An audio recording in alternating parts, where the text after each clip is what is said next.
All right, dude. What's going on, man? What's up, Charles? What's happening? So where did this journey start for you? Where did this journey start? Yeah.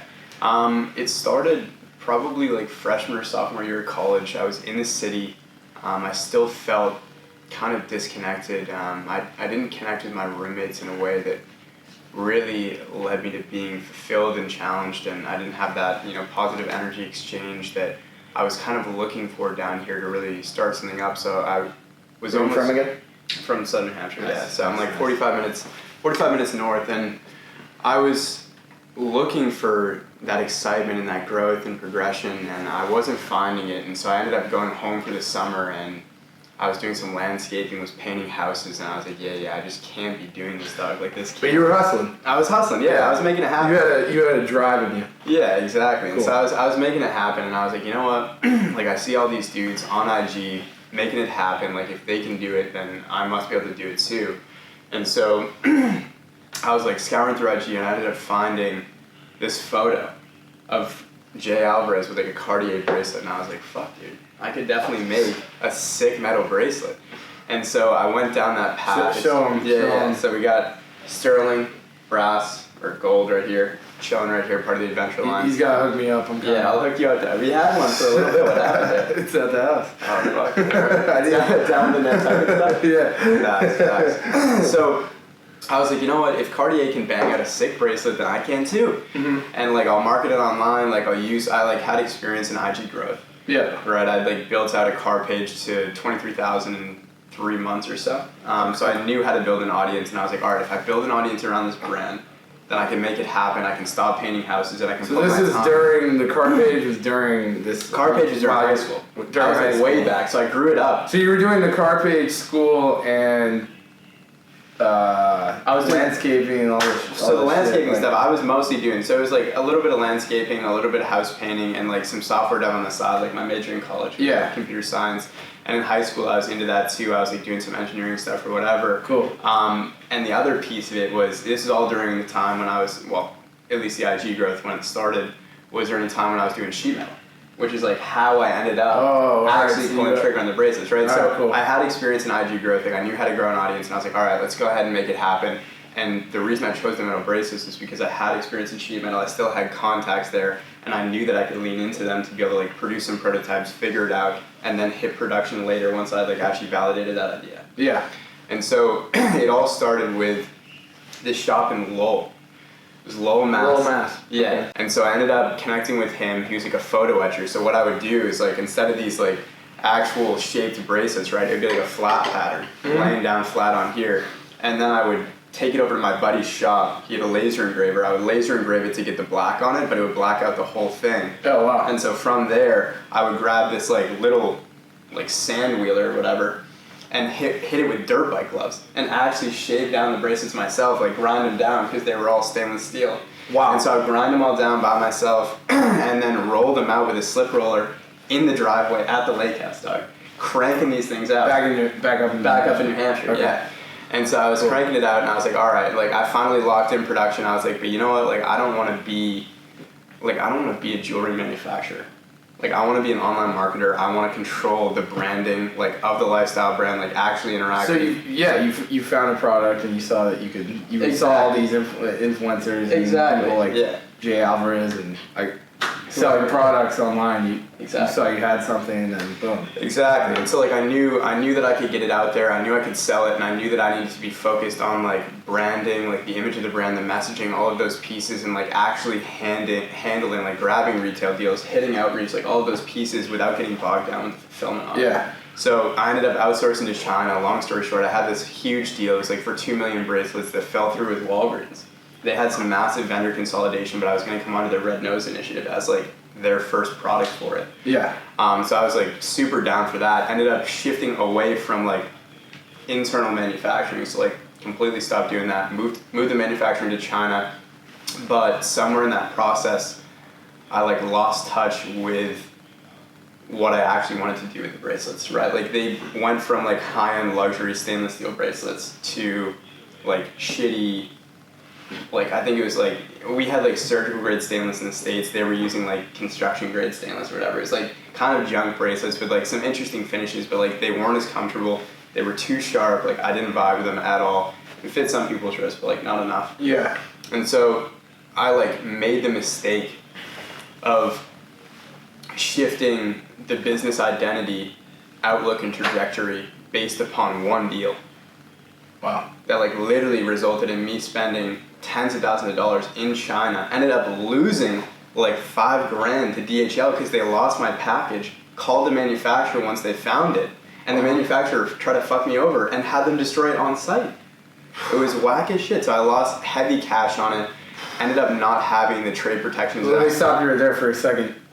This is just to tell our viewers. This isn't an upward path. No. A lot of up and downs. Ebbs and flows, dog. It's ebbs and flows. You learn day by day. Exactly. Yeah. And like the key piece is like the only way to learn it. Like the only way that I know that I absolutely can't use low value customs declarations is because I was about to sue DHL and lost the $12,000 because I was like legally bound by that low value declaration to a certain item value of what was being shipped over.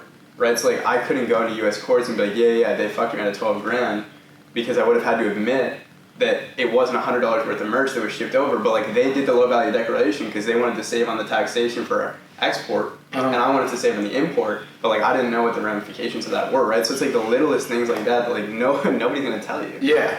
But like then you. And that kind of gets into my next question where we answer a lot on Empire and we ask our subscribers and everything is like struggles along the way. Struggles along the way are a constant thing, dude. Like the way that I'll frame it is like when you're in the ring, and I forget who is the Brene Brown. Brene Brown. Have you heard Brene Brown? No. She's an awesome documentary on Netflix. Actually, we were ripping it on the TVs. Really amazing woman, and she was chatting a lot about being in the arena, right? Yeah. And like it's not enough to be willing to tolerate failure. Like you have to expect it. Yeah. Right, and it's not like you're gonna like when you step into the ring and actually try to make something happen like in your own businesses, right? Like with the restaurant stuff, like you have to actually accept failure because you know that it's a reality of it. Yeah. It's not a possibility ever. So being able to actually like take those punches and then still be true to your mission, like to know when to shift and maneuver. Yeah. But like to stay true to that is huge. I think you just summed it up. I mean, staying true to that original, like when you first had the idea, that staying true to that spark. Exactly. And like you're gonna do anything to make this happen. Exactly. Like, I'll be honest, like we've pitched 10 spots the past month and a half, and all come back, and it's just the prices are right or whatever. It's fucking frustrating, but you just gotta. Because it's your time, energy. Like you put all that shit in, and when you don't get anything out, you just have to keep going. Yeah, and like the key for me is like, and I'll be like mad vulnerable about it. It's like, it's tough because when something goes wrong like that, I question like my ability, which is like the biggest thing. Like, like am I doing something wrong? Right, and it rocks. Or am I going hard enough? Yeah, and like you have nobody else to like tell you. Nah. Like unless you're surrounded by people who are in the arena. Yeah. You have nobody else to tell you. Yeah. That like you're good. Yeah. Like dude, I fucking know that you smash restaurants. And like who else is gonna be like, yeah, like you're absolutely killing it, even though you feel like you're not. Right? Yeah. Only somebody who's in the arena who like knows what you're capable of and like has that experience as well and understands those ebbs and flows will be able to say, yo, you're fine. Yeah. Like you're chilling. Yeah. Because anybody outside of it would be like, yeah, you're right, just hang up the towel. Yeah. Well, you and I are both fortunate enough to have partners who just, at the end of the day, are just like, keep going, keep pushing, and keep creating. And people in our networks, right? Like, we're surrounded by people, like, even when we go out and grab drinks or do whatever, like, they get it. Yeah, they get it. So surround yourself with good people, that's another. Which is another huge, one. though. It's just huge. That's, like, what I understand to be, like, one of the major keys of empires, like, actually give people that community, that network to build encouragement, and, can you talk about how you've built your connection base and kind of so what I'll do is I'll segue in, and you mentioned something key was like staying true to that initial spark. I knew that I wanted to be a luxury bracelet brand, and I like for some reason, I know the reason, deterred into hitting a mass market low tier product because I wanted the 2 million bracelet sales. Yeah. Right? Like I was down for that. I was like, yo, cash out at 10 mil on the deal and I'm fucking in. Right? And like that was like my first entrepreneurial experience. I was like, oh, like, if it's that fucking easy, I'm down. Like, I'm 2 months into this journey and I'm gonna cash out big like that. Yeah. Which, like, now I understand the reality of, like, those deals are on the table, and for the people who hit them right off the bat, that's sick. But, like, a lot of times it's not gonna be like that. And so I came back true to my roots and locked in with a manufacturer out in LA. He actually does all of the Golden State Warrior NBA championship rings. The dude's playing no games, which is why these are so fucking fire. Low-key plugs. Yeah. Obviously plug it all the time. But we ended up knocking out the bracelet, and so what I didn't tell you, which is like the whole parallel of the story, is I ended up shipping out one of the first bracelets to Sam. And he was like, Samuel Thompson. Yeah. And so he was not down, hated it. But like posted it on his story out of pity and was like, yeah, I'll get you some exposure. Like I'll have the audience look at it, whatever. That's how I met Sam. Yeah. Like, reaching out on IG. Reaching out on IG to get him to story one of Kai's new songs. Oh, facts. And Kai's killing it, Doug. That's an easy call. Yeah, but I didn't know all it was about him. But yeah, nah. Yeah, facts. And I just thought it was an influencer, but then you reached out. Exactly what happened, right? And so like I reached out, gave him the bracelet, and he was like, yeah, like, it's fine, but, like, I'm not really down, I'm not going to wear it, but, like, I'll post a story about it, and I was like, all right, bet. Mm-hmm. And so then when I came back true to my roots and ended up locking with the LA manufacturer, I sent him another one. I sent him one of the Sterling Silvers. And he was like, oh, shit, these are actually fire. Mm-hmm. So you guys knocked it out of the park with these. I'm actually going to wear this daily, no sweat.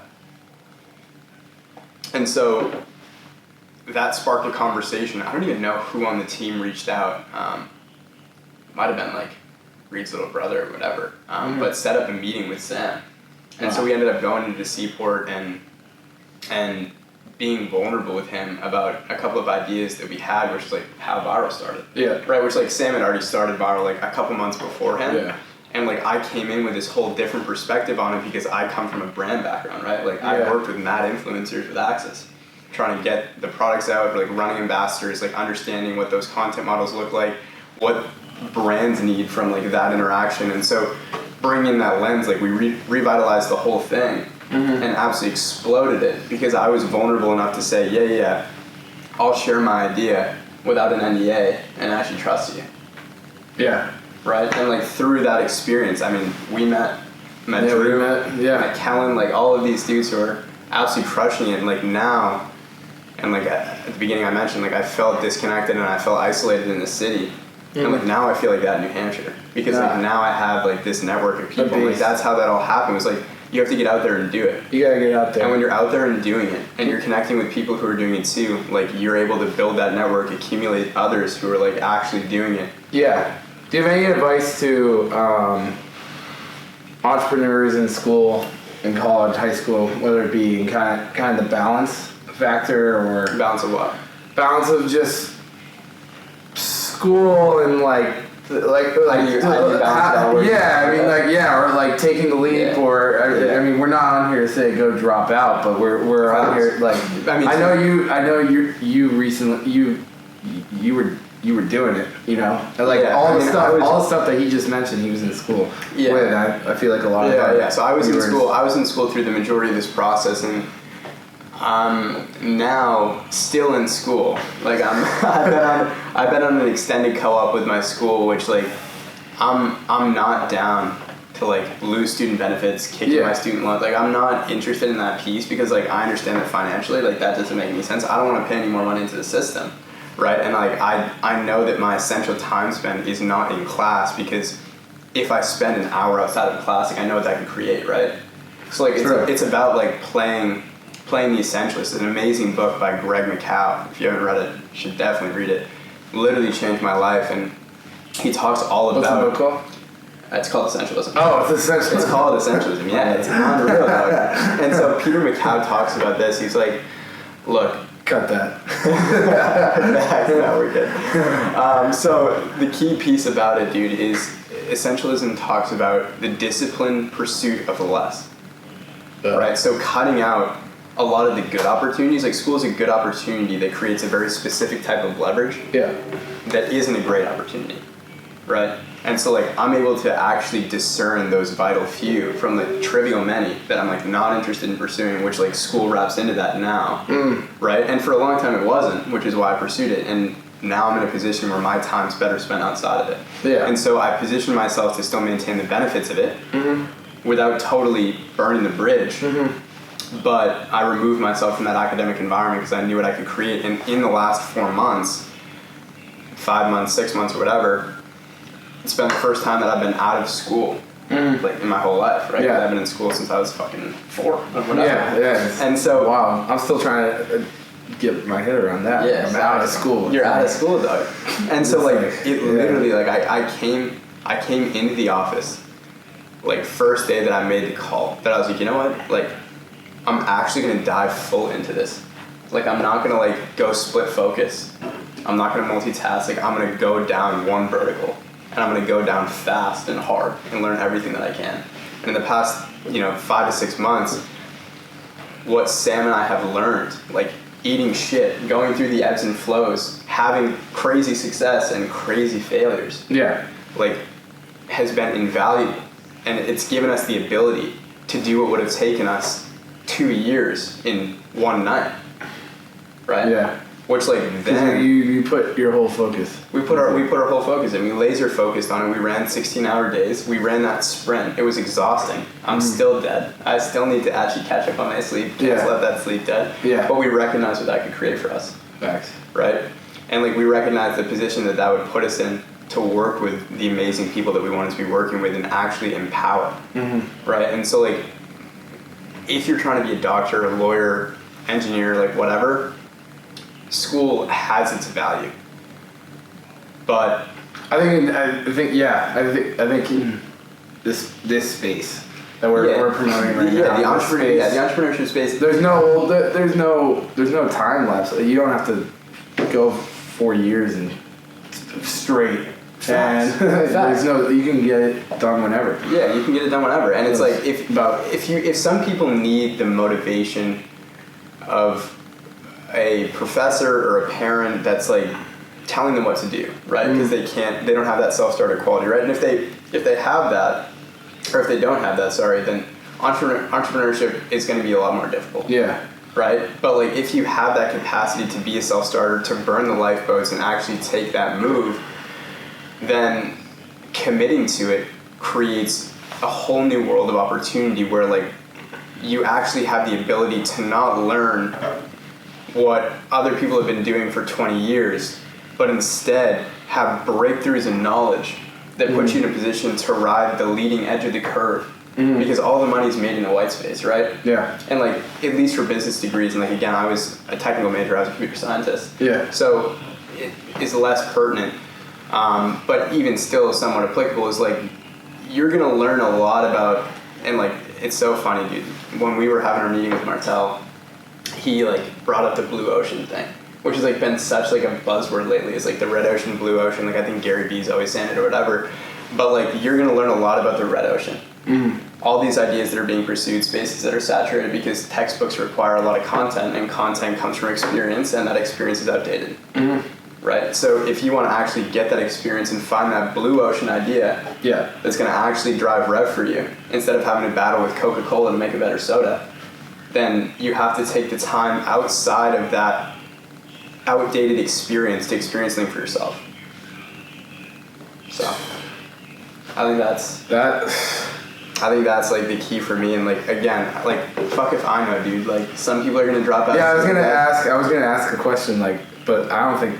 What's your interpretation of, like, I think another big question, and along with the struggles, and I think a lot of things that up and coming entrepreneurs suffer with is like, how do you know when to take the full leap? Like, you just explained the value of taking it. Like, you spent 4 months, 16-hour days, but like, it was all that. Like, I think I find with myself and kind of the business I've developed that, like, yeah, I might be going 100% on that, but it's like all these different things because I'm working in all these like different like music restaurants.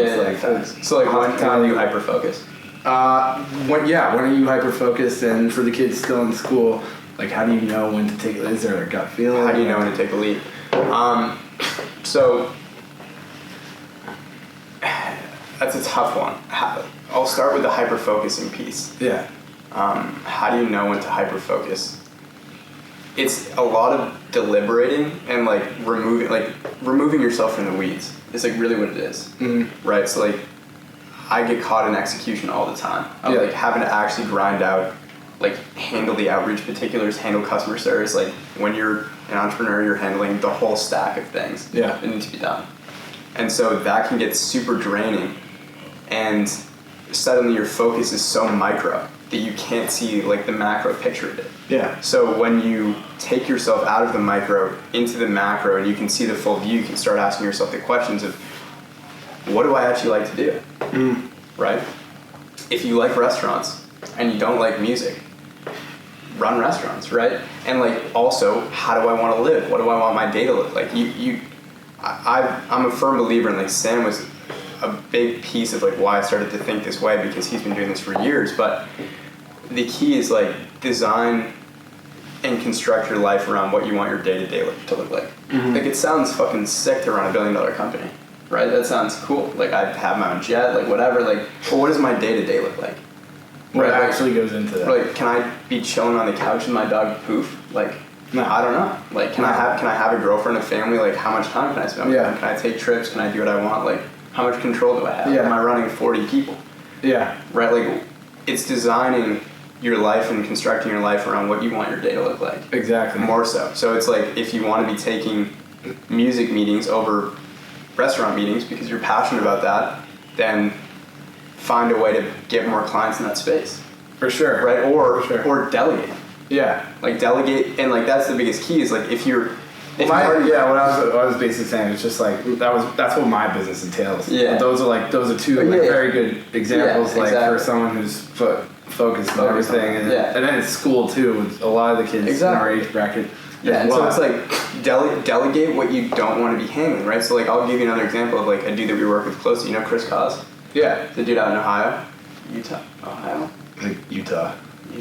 I don't know. He's somewhere out there, Doug. Chris Cause wants to go fight Big Pharma in DC. I don't know if you've ever had that conversation with him, but like that's his mission. So he's in a pharmacy degree right now. He's about to graduate. He's doing clinical rotations, and after that he's going to law school. The dude's pumping 30 to 40K MRR, no sweat, right? So like he's chilling. Yeah. But like what he wants his day-to-day to look like is fighting Big Pharma in DC, which means he needs to have those two pieces. He needs a law degree. He needs whatever he needs to do to get to that end goal, right? And so what he does instead, so that he can focus on what he needs to, is he ate shit on a sprint to get it to like 30K or 40K or whatever, and then he delegated and focused on where his essential time spent was, which was like on school. Yeah. Right? And like for some people, I won't name names on that are close, they've delegated school. Yeah. Right? Like they pay kids to do their work for school because like they recognize that their time spent was better somewhere else. Not encouraging that. But like the piece is like you find out what you can do, where your essential time spent is, focus on it, and if you want other things to be involved, you have to delegate. Preach. So if you want to run school, then have somebody else run your company. So that leads into my last question here. It's been great. Yeah, thank you. You talk about no problem. Thank you for having me. Mikasa. My last question to cover this segment is, over the past 25 minutes that we've been talking, like it's like grind. Although we're passionate in it, like can't stop, won't stop. And can you talk about in that 4 to 5 month period when you're grinding these 16-hour days, like we've all been there. Like, but can you talk about the health aspect? Can you talk about like you just mentioned the wanting to sit with the dog or going out to dinner with the girlfriend? Like, what does your day-to-day look like? Like just basically like managing it, because at the end of the day we're living life, you know. Facts. So it's really again like what you're willing to tolerate and where you want to be. And like I understood that if I wanted to be able to create a business in 24 hours that could make 100K MRR a month, right? Like I needed to put in certain work and take certain action to be able to like make that happen. Like there's a sacrificial component that comes into it. So I wasn't eating enough. I like stopped working out. I didn't see my girlfriend enough. Like all of those pieces, and through that experience, I grew a lot in understanding and like know that I need to have that better balance, but understand that in the micro, that's what needed to be done. Yeah. Right. So like I was willing to like. But but at the end of the day, you're thinking. Yeah, I'm thinking in the macro, right? So now coming up and surfacing after the 4 to 6 months that we just experienced that were really, really challenging and resulted in tremendous progression and growth for both business as well as, personal and emotional growth and intellectual growth. Now we're in a position where we can actually better structure our lives. Yeah. Right? Because I know that I would rather be in a position to be able to make enough cash and not have to cook for myself. Like I don't want to have to deal with that, right? And it's like when you put in energy, time, whatever, then you're able to make something happen that enables you to cut out the responsibilities that you don't want to have. So now I can focus on going to work out because I don't have to worry about cooking. Because I can pay somebody else to do it, right? Or I don't have to worry about doing my laundry, or like whatever that looks like. or that piece of work is done because of not the laundry or the cooking, but like for the business. For the business, like that piece of grind work is done. Now we can. And now you're chilling in the macro. So I think a lot of kids get caught up in like they see all these videos of hustle. Like hustle, but don't. But I think we forget to talk about the macro of life, and it is a micro sacrifice. It also is a macro sacrifice at the end of the day. If you think about it, yeah. Looking at balance and what actually matters at the end of the day. Yeah, but you make that sacrifice. You make that sacrifice for a period of time, and then you come out and surface, and like working like that is not sustainable, right? Like at some point, you need to break out onto the other side of it and reclaim your life and like what's important to you. Right, and like actually delegate, actually trust that other people can make that happen, automate, put processes in place so that you can live. Because at the end of the day, like stacking cash means absolutely nothing if you have nothing in your life to actually like live for. Yeah. So that wraps it up, full circle. Facts. All right. Well, thanks for having me, Doug. Love it.